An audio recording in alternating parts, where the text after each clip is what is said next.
research explorer in time and space.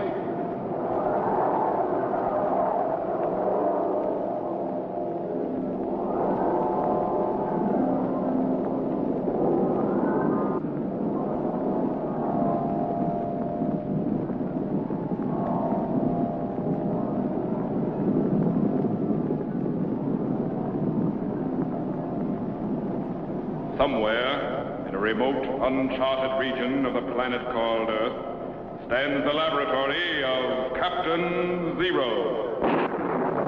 In this secret location, known only to a few in the outside world, Captain Z-Ro and his associates experiment in time and space to learn from the past, to plan for the future.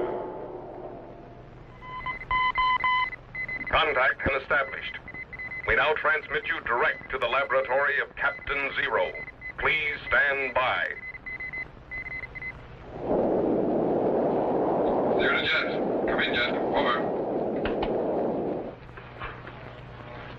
Jett to Z-Ro. Come in, Captain. Over. All secure, Jett. I'll contact you when I'm ready to land. Z-Ro, over and out. Yes, sir. Jett, out.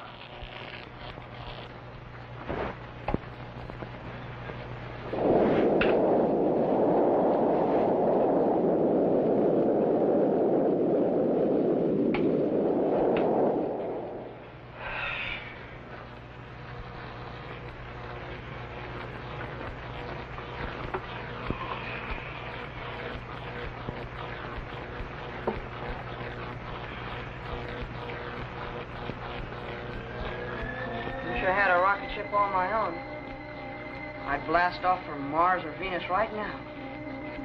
I'd be famous. I'd go down in history as the first man to fly to another planet. First man to fly. Z-Ro to Jett. Come in, Jett. Over.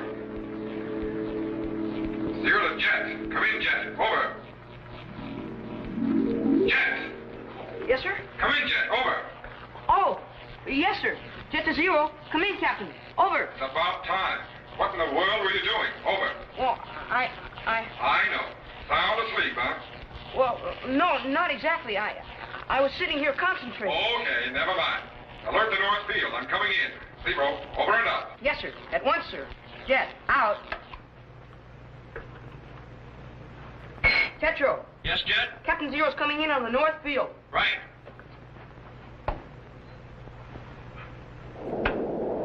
Here she comes.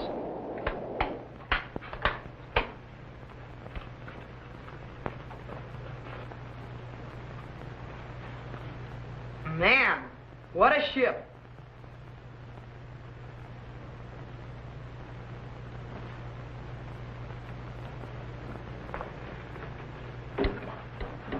Golly, wish I'd been born a couple of 100 years ago. I bet I'd have thought of making airplanes even then. I'd have been famous. I would have gone down in history as the first man in the world ever to fly. Oh, hi, Captain. Hi, Jett. How'd it go? Did you have any trouble? Not a bit. The ship operated perfectly. But what happened to you? Well, I guess I got kind of lost in thought. You mean daydreaming? Yeah. I was the first man in the world ever to fly. You know, Jett, you'll fly a lot higher if you learn to keep your feet on the ground. What do you think of her? Boy, she sure is a beaut. How fast will she go? I don't know exactly. She's still in the experimental stage. I had her up to about 12 miles per second, but she's built to go twice that fast. Akro. Yes, sir. You can take her up for a shakedown whenever you're ready. Yes, sir. Boy, you've sure come a long way since man first decided to fly. No doubt about that. Captain, Yes? when did man first get the idea of flying? Well, the idea of flying has been in man's mind for a long time, Jett. Probably ever since he first noticed birds. But when did he first do something about it? Well, there's an old Greek legend about a man named Icarus who made a pretty successful flight. How? With wings, like those of a bird. Well, what happened to him? He did all right until he got a little overconfident and flew too close to the sun. What happened then? The heat of the sun melted the wax holding the wings to his body, and he fell into the sea and drowned. I wouldn't call that a very successful flight. It's just a mythological legend, Jet. But when did man first do anything about making a flying machine? Well, if we skip over the Wright brothers and all the others who've contributed so much to modern aeronautics, we'd end up with Leonardo da Vinci. His machines were the first ones of which we have any real records. Leonardo da Vinci? I thought he was a painter. And you're right. One of the world's greatest. But he was also a sculptor, architect, doctor, scientist, engineer, and practically everything else you can think of, as well as an inventor. Man, he sure must have been busy. He was. How did his machines work? Well, one of them had two huge wings, like a bird. Like in the Legend of Icarus? Right. And the theory was that when a man got inside the machine and operated the levers, the wings would flap like those of a bird, and the machine would fly. Did anyone ever try it? Not that I know of. Golly, flapping wings, like a bird. Captain, Yes? can we go back to the time of Leonardo da Vinci and see his flying machines? Good idea. Set the time machine for the year 1515, June the 12th. Location, the castle of King Francis I in Milan, Italy. Bring up the voltage to 400,000, thermogauge 20.965. Stand by to activate the cycle reactor. Yes, sir. Tetro, Yes, sir. stand by for operation of the time machine. We're going to try to project back to Leonardo da Vinci in the 16th century. Yes, sir. Electrogenerators, 8.713. Klystron output, 4.995. Set the trilotron at 40.6732. Right. Ready, Jet? Ready, sir. Ready in the electric chamber? All set, Captain. Stand by for signal.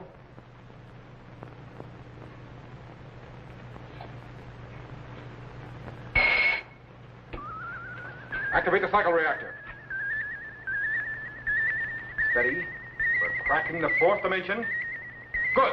We're projecting back into time. 1900, 1800, 1700. Steady. Increase the field output. Double the rise time. 1600, 1550. Stand by. 30, 20, 1515. Cut the cycle reactor and lock it.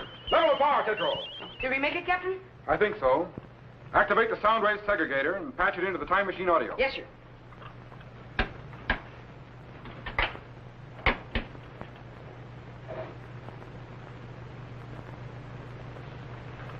All set, sir. Stand by to activate the view screen. Yes, sir. Bring up the beam focus. Check Orth multiplier. Check target voltage. Increase image acceleration. Golly, what's that? That's the castle of King Francis I in Italy. But I thought we were going to see Leonardo da Vinci and his flying machines. We are. But in the year 1515, Da Vinci was the royal painter. He lived in that tower on the right. Stand by to refocus inside. Yes, sir. There he is, Jet. Leonardo da Vinci, considered by many to be the greatest genius who ever lived. Golly, what's he doing? He's working on the Mona Lisa, one of his most famous paintings. He started it many years ago, but he died still feeling it was unfinished. What's that funny-looking thing over there on the right?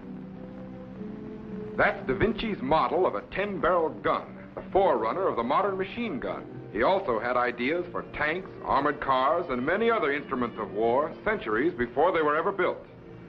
Da Vinci was far ahead of his time, Jet. In fact, it wasn't until our own century that his greatness as a scientist was fully realized. For instance, there's his model of a swinging bridge, a projector, and sketches of pulleys and many other things. Criminy, what's that?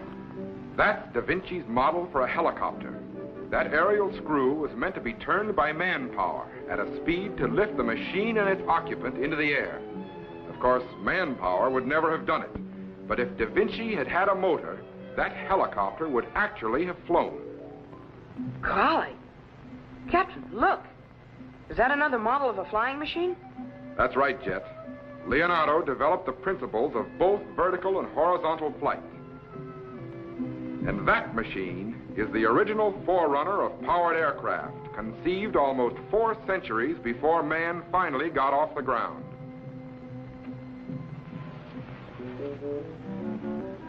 In qualche modo devo fissare l'espressione dell'anima e non solamente quella del volto.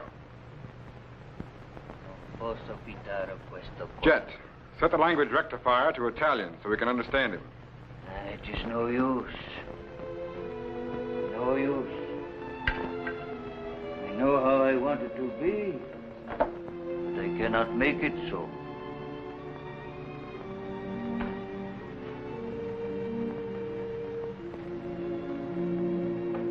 Life is now short.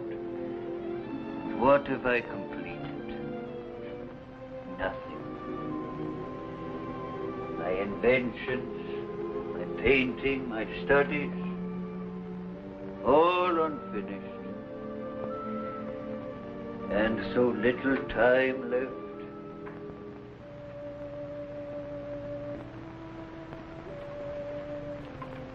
My flying machines, what good are they?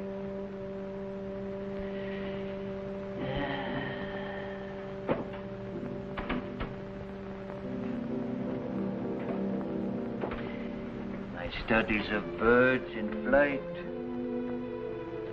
my experiments on air currents, what could possibly come of them? Too many projects, too few completed. What is the use to go on? Who will know or understand? Wasted. Wasted. Captain, he thinks his life is wasted. He thinks he has done nothing. That's the way it is with great men, Jett. The more they learn, the more they realize is yet to be learned. But isn't there some way we could show him how important his work is? Maybe. Maybe there is. Stand by to activate the materialization chamber. Perhaps we can show him. You mean we're going back to the 16th century? No. We're going to bring Da Vinci to the 20th century. Stand by. He's materialized out of the 16th century, Captain. Good. Watch the chamber. He should be coming in. Proton neuron waves are entering the electrostatic field. Golly, I wonder how he's going to react. He's transforming from electrical impulses and beginning to materialize. He's coming in. He's in. Signor Da Vinci. What? Who are you? Where am I? How did I get here? Don't be alarmed, Mr. Da Vinci. We're your friends. We brought you here. But how? And why? And what sort of place is this? This is my studio, you might say, where I experiment in time and space. Time and space? Ah, yes. I too have made some experiments in space and models of flying machines. But I fear it is for naught. No, Mr. Da Vinci. I'm going to show you what has become of some of your ideas and experiments. What has become? Do you not mean what will become or what might become? No, what has become. You'll find this difficult to believe, Mr. Da Vinci, but you are now in the 20th century. The what century? The 20th. Oh, I see. Strange, I could almost believe I were awake. Yet I know this can only be a dream. Come with me, Mr. Da Vinci. Of course, of course. Coming, Jett? Later, Captain. I want to have another look at Mr. Da Vinci's flying machines. Okay.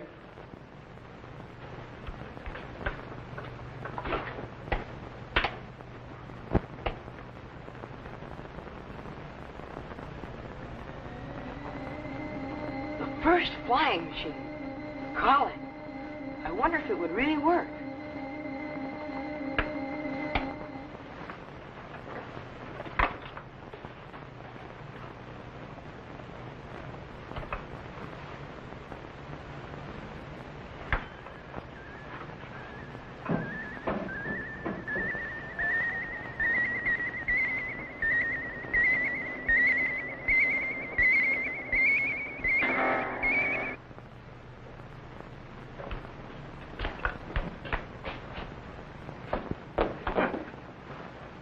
could a rocket ship or an airplane develop out of this?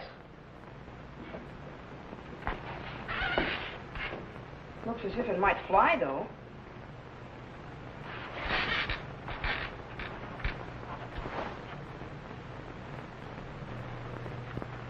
The one thing you lacked in your time, Mr. Da Vinci, was an efficient source of power.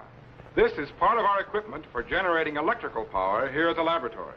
Unbelievable. Simply unbelievable. Come, I still have more to show you.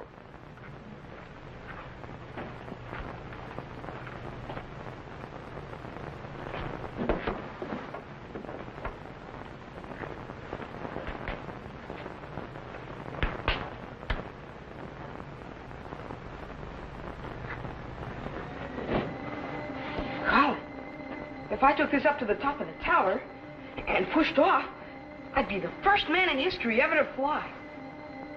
Yeah.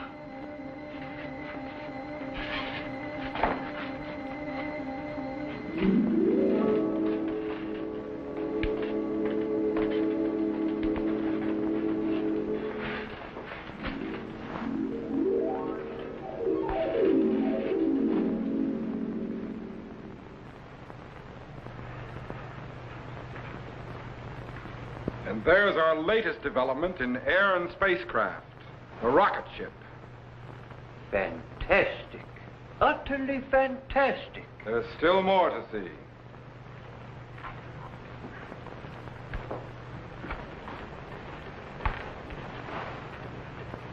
And now, Mr. Da Vinci, I'm going to refocus the view screen from your studio in the 16th century and show you some of the things that are going on in the world today.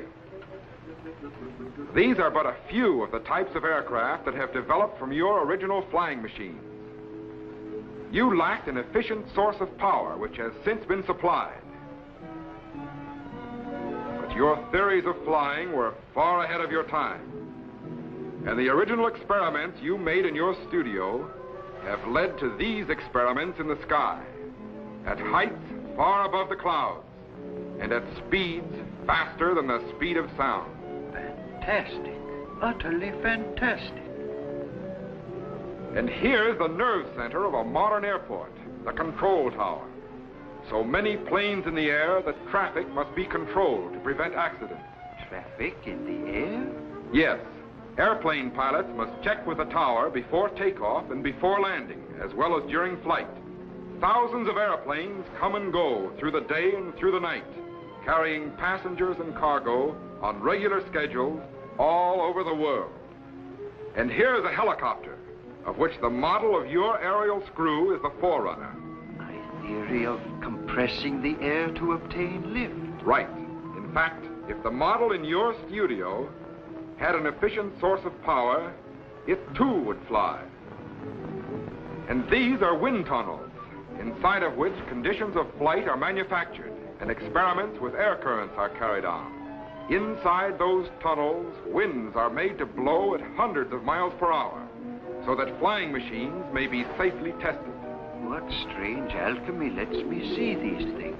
And here's the latest development in powered flight, an experimental flying platform developed in the United States. Where? In the land that Columbus discovered during your lifetime. Now I know I'm dreaming. No, it's true, Senor Da Vinci. The most recent developments in aviation are away from the fixed wing of horizontal flight with its many limitations and back to your long-neglected theories of the flexible wing and vertical flight. Now, I want to show you one of the world's best-known paintings. Do you recognize this? Why, certainly. My Mona Lisa. Yes, known all over the world as one of the great works of art. And you are known as one of the greatest of artists.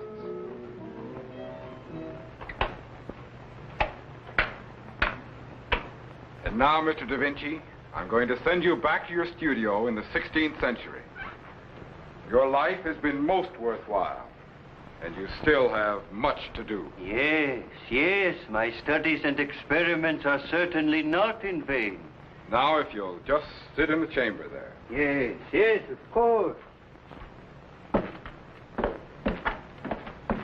And thank you, whoever you are, for conducting me through a most fantastic dream. Goodbye, Mr. Da Vinci.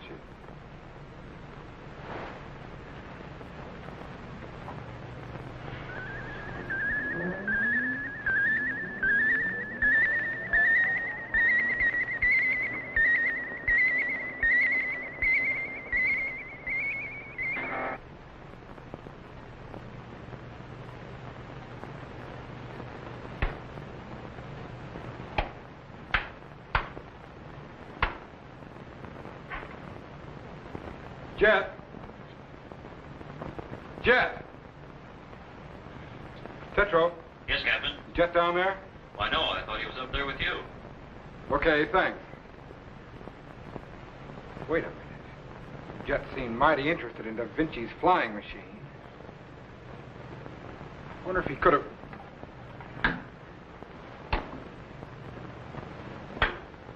Gone! The machine has disappeared, and so has Jett.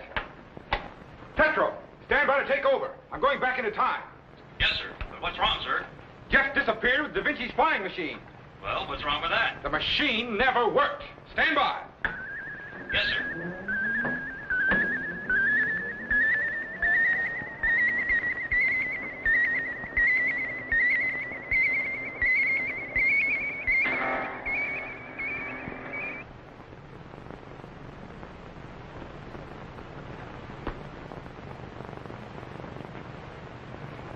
I'll bet he's gone up on the roof of that tower.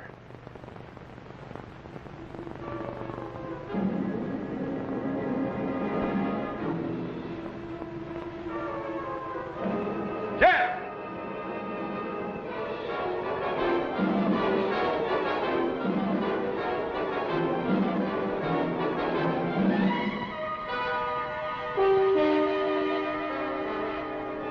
Everything seems to be operating all right.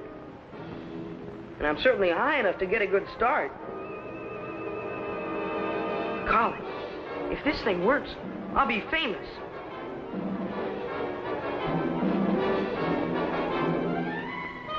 Jett! Jett! Jett!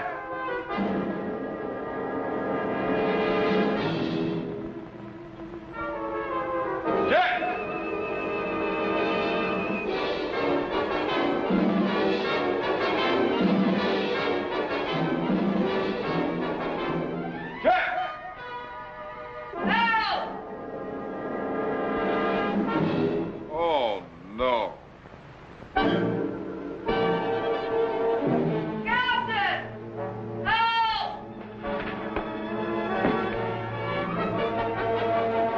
Hang on, Jett. Hang on.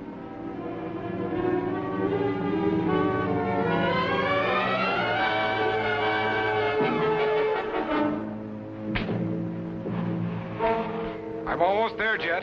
Hang on. Hurry, Captain! Hurry!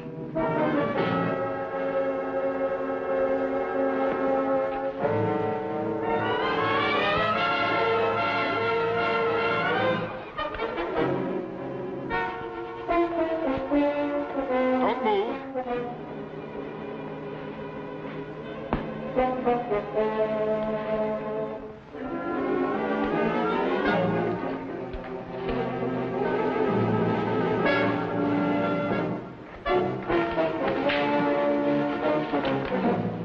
What's the matter with you, Jett? You trying to get yourself killed? No! I just wanted to be the first man in history ever to fly. You almost were. Straight down. Tetro, take us back.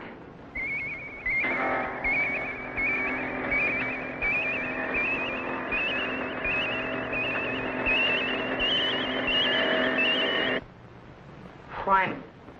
I still think it would have flown if that ledge hadn't gotten in the way. No, Jett. Even though Da Vinci designed machines for flying way back in the year 1515, it wasn't until 1903 that man actually flew under power. Colin, almost 4 centuries later, That's right. Da Vinci really was ahead of his time. Yes, but once we got off the ground, we really moved fast. and there's no telling where it will end.